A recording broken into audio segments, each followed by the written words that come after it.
Shalom, shalom bien-aimés, soyez demeurés bénis dans le nom précieux de notre Seigneur Jésus. Ce matin, j'exprime exactement vrai. Celui qui est de vous retrouver en bonne et due forme, en bonne santé ce matin, par ce message, par le pain quotidien, soyez bénis au nom de Jésus. Je suis le prophète Jérémie Palmer, Rehoboth Yopougon.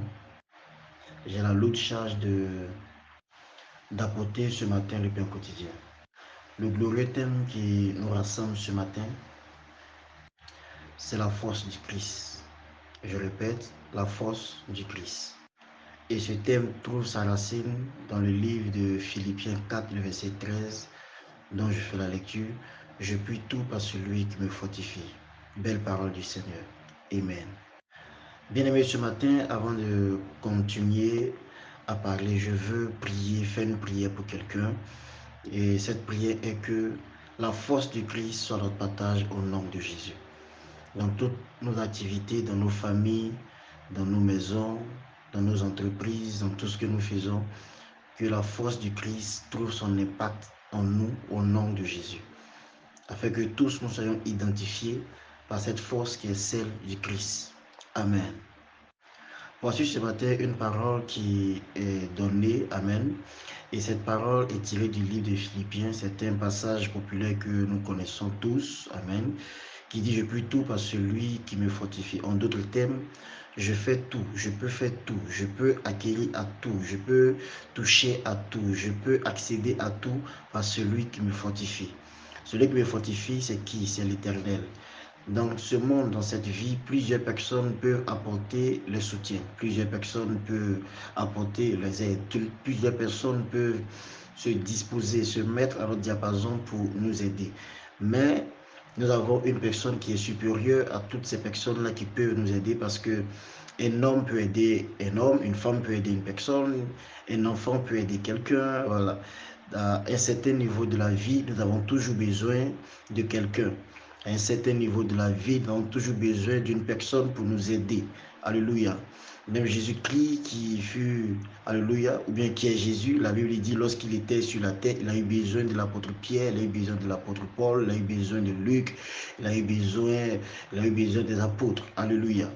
Donc ça veut dire que l'aide est relative à tout le monde. Tout le monde a besoin d'aide. À un niveau de la vie, que tu le veuilles ou pas, tu auras besoin d'aide. Jésus a eu besoin de Joseph d'Arimathée, Amen, et j'en passe, Simon de Cyrène et autres. Il a eu besoin d'eux.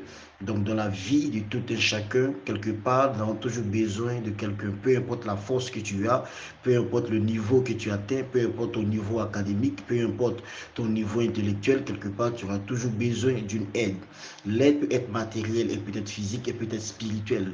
Une chose est certaine, c'est que quel que soit qui est-ce que tu es, tu auras toujours besoin d'aide.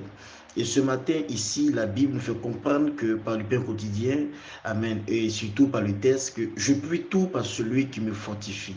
C'est-à-dire, parmi toutes ces personnes-là, toutes ces entités qui peuvent apporter de l'aide, il y a quelqu'un, il y a une autre personne qui apporte une aide, mais de manière particulière.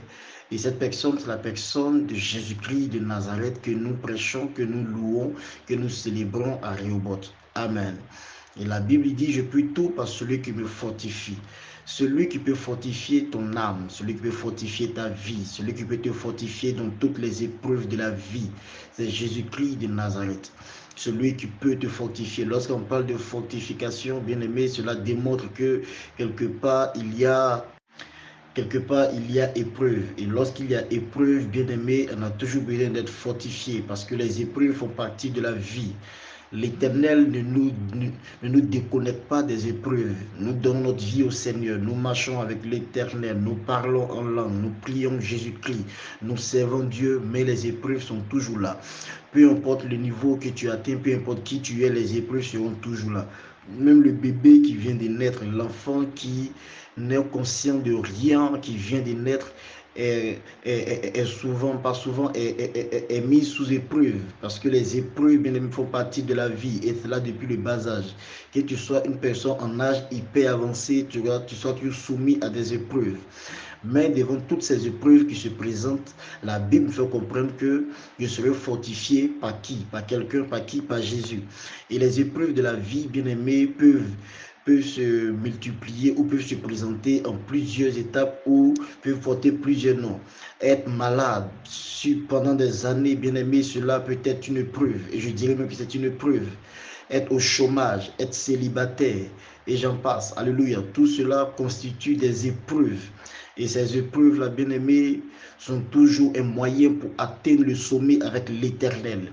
Sont toujours des moyens pour toucher la chose du Seigneur. Je puis tout par celui qui me fortifie. Aujourd'hui, je suis faible. Aujourd'hui, je suis peut-être humilié, rejeté. Aujourd'hui, je suis peut-être raboué. Aujourd'hui, je suis peut-être diminué. Aujourd'hui, ma voix ne porte peut-être pas.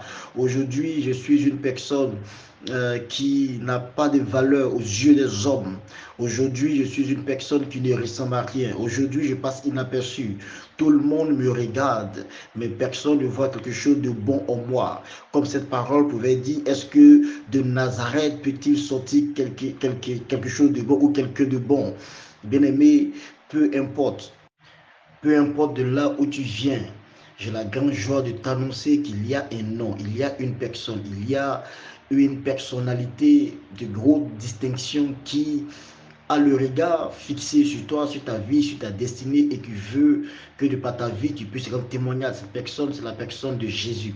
Écoute-moi bien, tous ceux qui ont marqué l'histoire de la Bible, rien que pour parler de la Bible, tous ceux qui ont marqué l'histoire de la Bible ont été des personnes qui ont été d'abord rejetées et ensuite acceptées par la grâce de Dieu et récompensées par le regard des hommes. Écoute-moi bien, lorsque nous parlons des personnes rejetées, nous pouvons citer le roi David. Lorsque nous parlons des personnes rejetées, nous pouvons parler de Joseph. Lorsque nous parlons des personnes rejetées, nous pouvons parler de Daniel. Lorsque nous parlons des personnes rejetées, nous pouvons parler de Jérémie. Lorsque nous parlons de rejetés, nous pouvons parler du prophète Samuel. Voici des personnes qui ont touché et qui ont marqué les générations, qui ont marqué l'histoire, qui ont laissé des empreintes dans l'histoire de la Bible, dans l'histoire de l'humanité. Et aujourd'hui, nous étudions les vies. Pourquoi? Parce que ces personnes furent rejetées autrefois, mais acceptées dans le temps. Mais pourquoi? Parce qu'elles ont cru, elles sont restées focalisées sur le nom de Jésus-Christ de Nazareth. Mais à nous, Dieu a fait une grâce parce que ces personnes dont je viens de citer n'ont pas eu l'occasion de connaître Jésus. Ces personnes ont prononcé le nom de Jésus dans Dieu, en disant Dieu. Mais à nous, l'Éternel a fait grâce. Nous avons connu Jésus. La Bible dit, il est venu sur la terre. Le monde l'a reçu. Le monde ne l'a point connu. Le monde l'a rejeté. Mais c'était lui-là même qui était la solution, la lumière du monde. Et aujourd'hui, par notre conversion, par notre baptême, par notre engagement, nous n'avons pas rejeté le Seigneur, nous avons accepté de marcher selon ses voies. Nous sommes ce peuple-là qu'il fortifie. Nous sommes ce peuple-là à qui il est écrit, je puis tout par celui qui me fortifie. Aujourd'hui, bien-aimé, même lorsque je n'ai rien à manger, même lorsque je suis dans des conditions caviteuse, lorsque je suis environné de la galère, lorsque je suis environné, bien aimé, de tout ce qui est noir, je peux broyer du noir, mais je garde toujours un espoir. Pourquoi? Parce que moi, aujourd'hui, j'ai Jésus-Christ de Nazareth, celui que David n'avait peut-être pas, amen, mais à moi, il s'est révélé, raison pour laquelle je peux tout par celui qui me fortifie. Et rien qu'entendre cette parole, je peux comprendre que ma vie est un symbole de réussite parce que l'Éternel décide de me faire réussir, parce que l'Éternel décide de ce que je sois une personne qui porte sa force. La force du Christ bien-aimé est le témoignage du Christ manifesté dans ma vie. Raison pour laquelle, bien-aimé, je peux tout par celui qui me fortifie et le message, amen, qui apporte vitalité, vitonus à ma vie. Et toi qui m'entends, bien-aimé, ce message est également pour toi. Ce message est également pour toi. Je ne connais pas les épreuves, les situations que tu vis. Je ne connais pas ce que tu traverses, bien-aimé. Je ne connais pas, je ne sais pas combien d'années as-tu souffert ou de la maladie, du célibat, du chômage. Je ne sais vraiment pas. Peu importe le nombre d'années, j'ai la grande joie de t'annoncer que celui qui a fortifié l'apôtre Paul est encore disponible. Et son nom, c'est Jésus. Et ce matin, bien-aimé, il veut te fortifier. Dans toutes les épreuves de la vie que tu vis, que tu traverses, il veut te fortifier. Il te tend la main, tends-lui également la main aussi, et tu verras la fortification du Seigneur venir te faire du bien.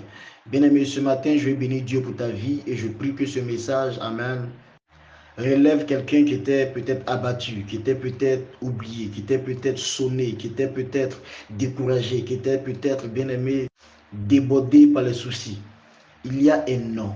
Et l'apôtre Paul a dit, je puis tout par celui qui me fortifie. Ce matin, je déclare que tu puis tout par celui qui te fortifie. Je puis également tout par celui qui me fortifie. Que la paix et la grâce du Seigneur soient en partage au nom de Jésus. Amen.